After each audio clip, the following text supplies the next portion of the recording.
চলে আসলাম রান্নাঘরে, রান্না করছি। তো কেমন আছো তোমরা? আশা করছি খুব ভালো আছো। আমার চ্যানেলে তোমাদেরকে সবাইকে স্বাগত জানিয়ে আজকে নতুন আরেকটি ব্লগ শুরু করলাম হচ্ছে।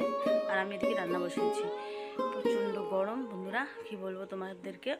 তো এখন আমি রান্না করে নিই, তারপরে ভাবতেছি আরেকবার করে স্নান করে নেব। স্নান টান করে পরে ইচ্ছে করবো। আর গরমের জন্য একদম ভালো লাগতেছে না কিচ্ছু। তো এখন হলো ওই কানেরটা এদিকে এসে করছিলাম। তো আজকে নতুন করে ভিডিওর একটা শুরু করলাম। ভাবছি আজকে থেকে চেষ্টা করব ভিডিও দেওয়ার জন্য।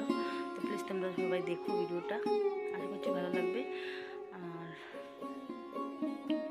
এখন বাজে হলো 11টা, আর আমি এখন থেকে তোমাদের সঙ্গে ব্লগ শেয়ার করছি। তো দেখতে থাকো সারাদিন কী শেয়ার করি।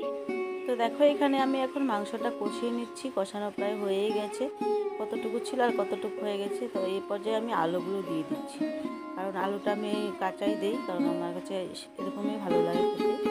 তারপরে দেখো এদিকে চিকেনটা আমার হয়ে গেছে, তোমাদেরকে দেখাইনি, হয়ে গেছে অলরেডি চিকেনটা। আর এই দিকে দেখো আমি কুমড়ো শাক নিয়ে আসলাম।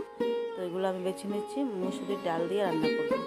হেভি টেস্টি খেতে, তোমরা চাইলে খেতে পারো।